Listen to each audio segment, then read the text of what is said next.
Hoy analizaremos un caso de mediados del siglo XVIII, así que relájense mientras vamos a Inglaterra.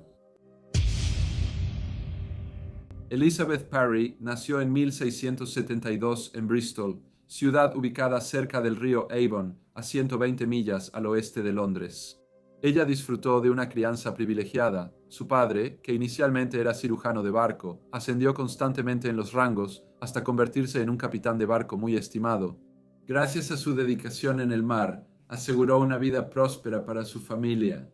Se aseguró de que Elizabeth tuviera la educación propia de una hija de capitán. En la década de 1670, la educación formal para las niñas era limitada y se llevaba a cabo en el hogar de aquellas familias que tenían los recursos para contratar a un tutor.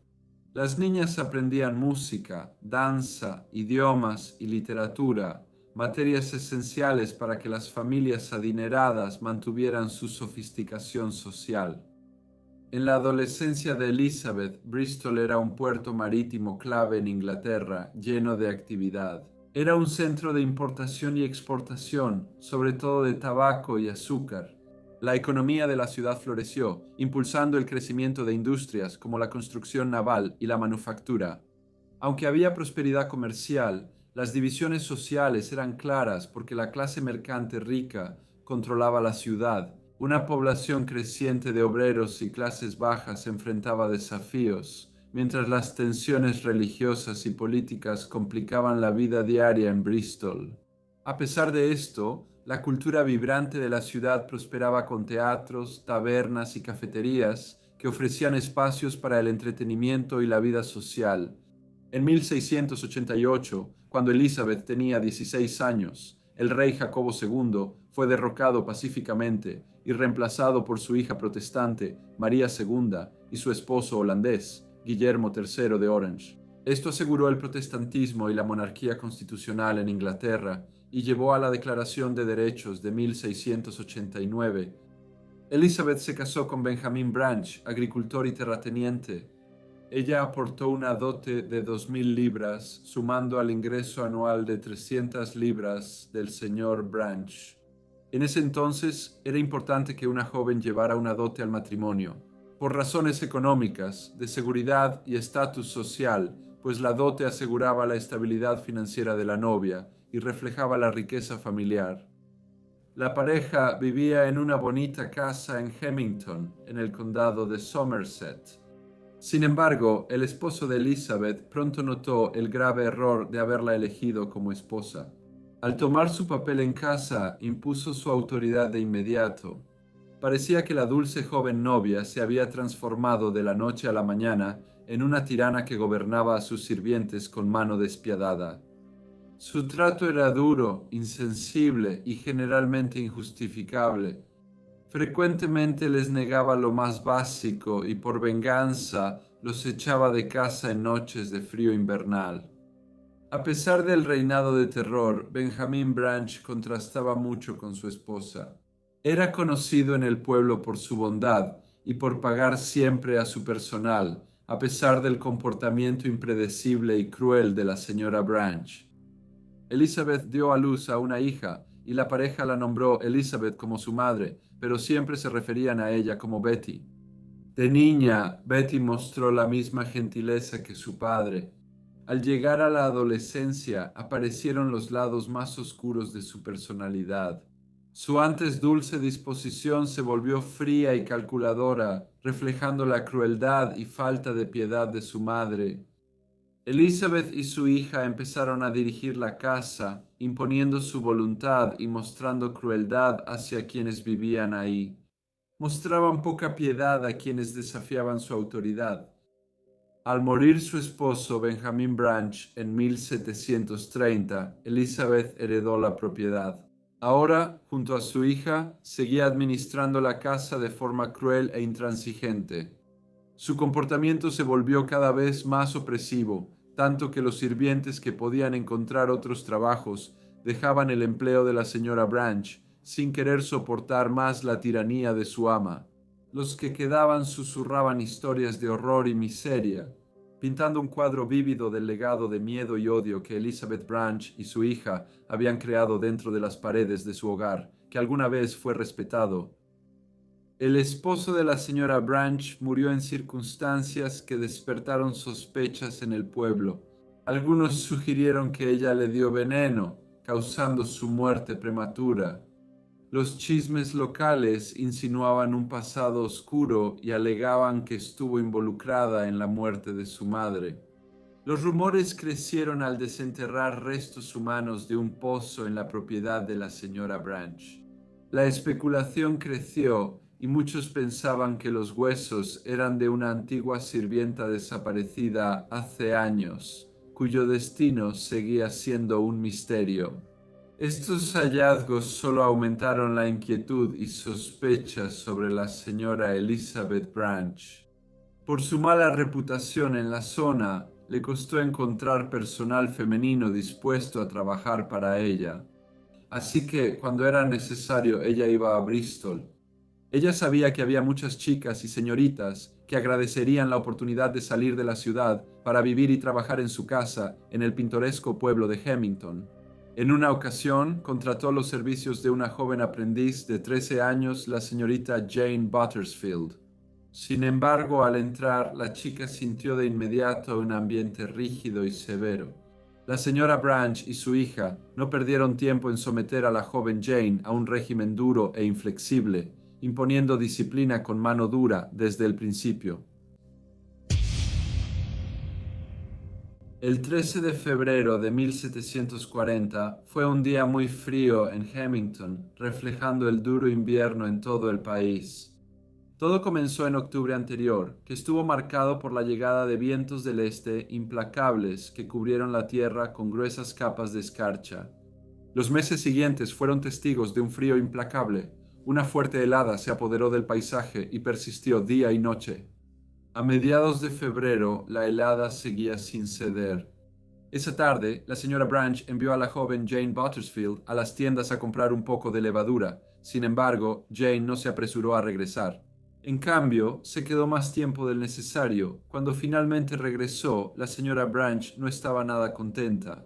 Sin embargo, Jane justificó su tardanza ante la señora diciendo una mentira, sin que la señora creyera lo que la joven decía. La hija de la señora Branch, Betty, le pegó en la cabeza y le pellizcó las orejas. Ambas arrojaron a la joven al suelo. Betty se arrodilló sobre ella y la señora Branch la azotó con ramas.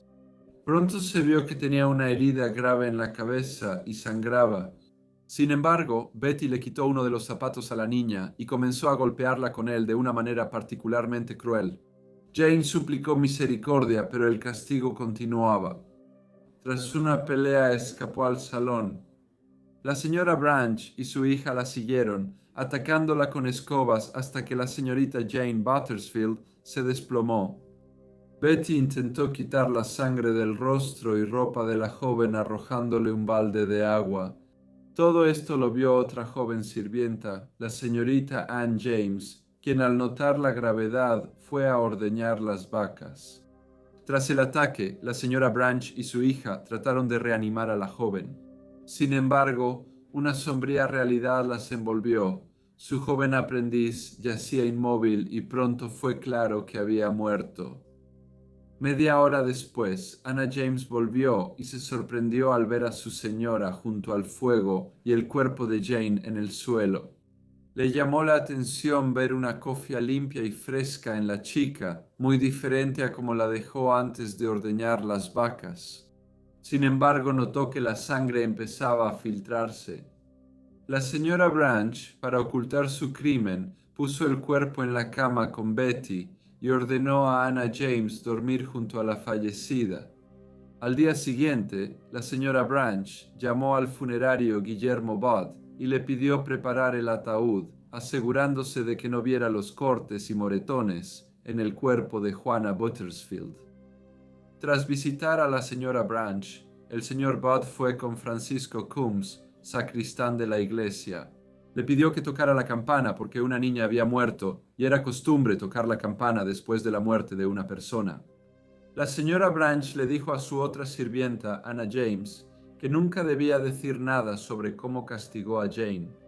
El domingo 17 de febrero, Juan Lawrence llegó y puso el cuerpo en el ataúd. La niña fue vestida y acomodada para ocultar cortes y moretones.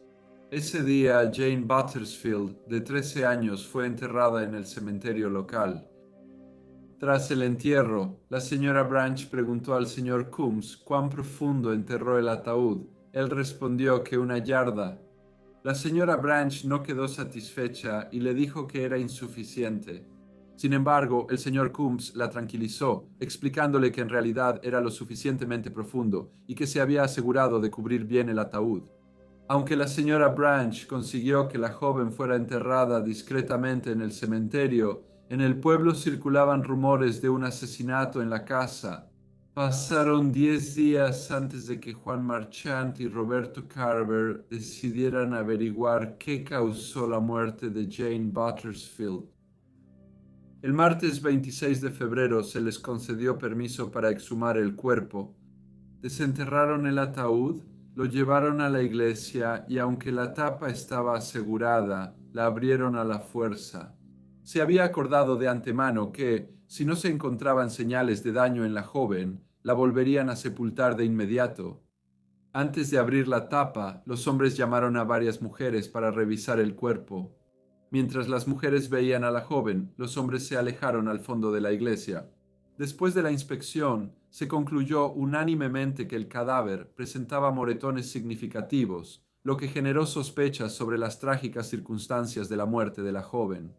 La tapa se colocó suavemente en el ataúd y el señor Craddock, el guardián, cerró con llave las puertas de la iglesia. A la mañana siguiente, el señor Carver, el alguacil local, y algunos feligreses se dirigieron a la residencia de la señora Elizabeth Branch.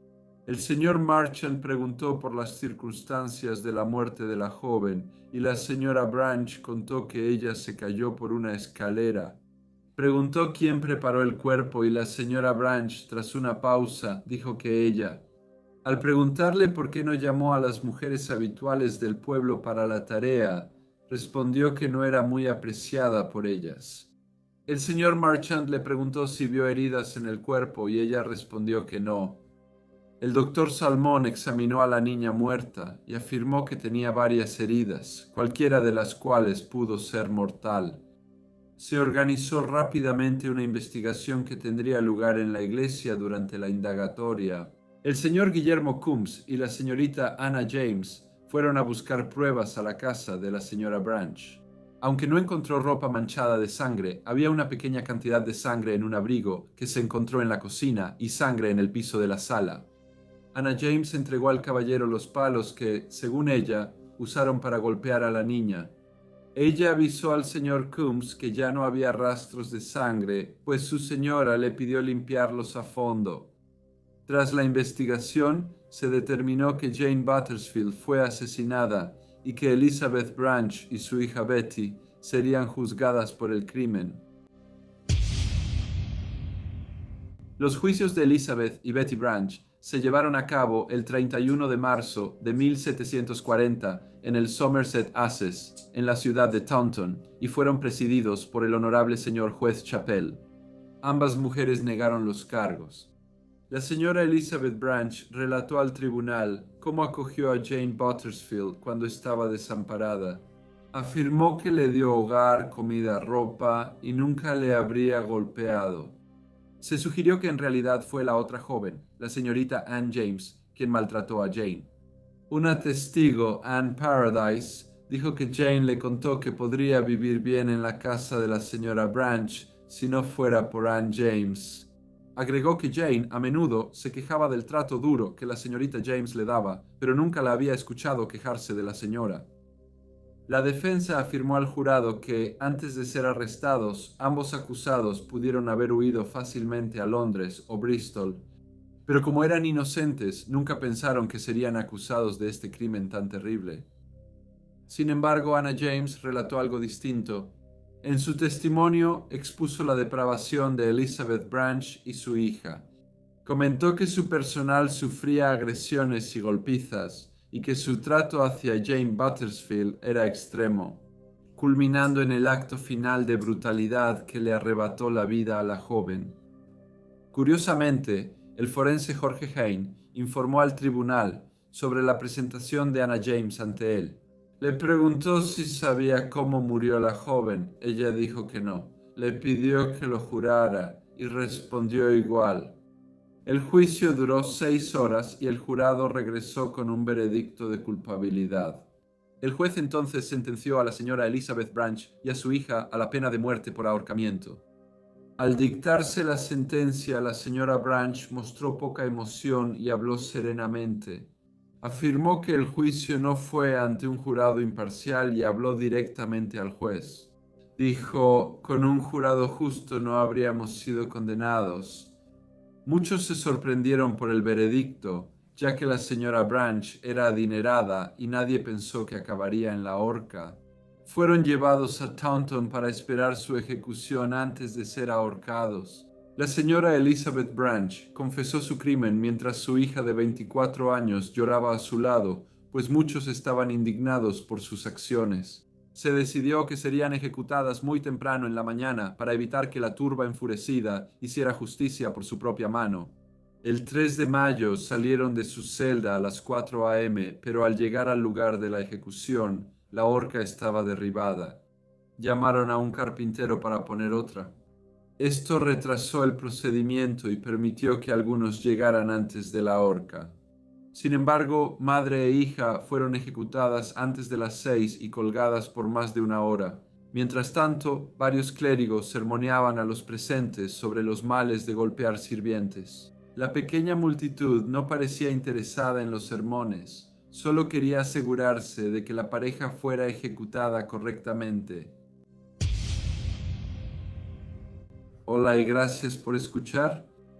Como siempre, por favor, dejen cualquier comentario o retroalimentación que tengan y espero verlos a todos de nuevo en el próximo Briefcase.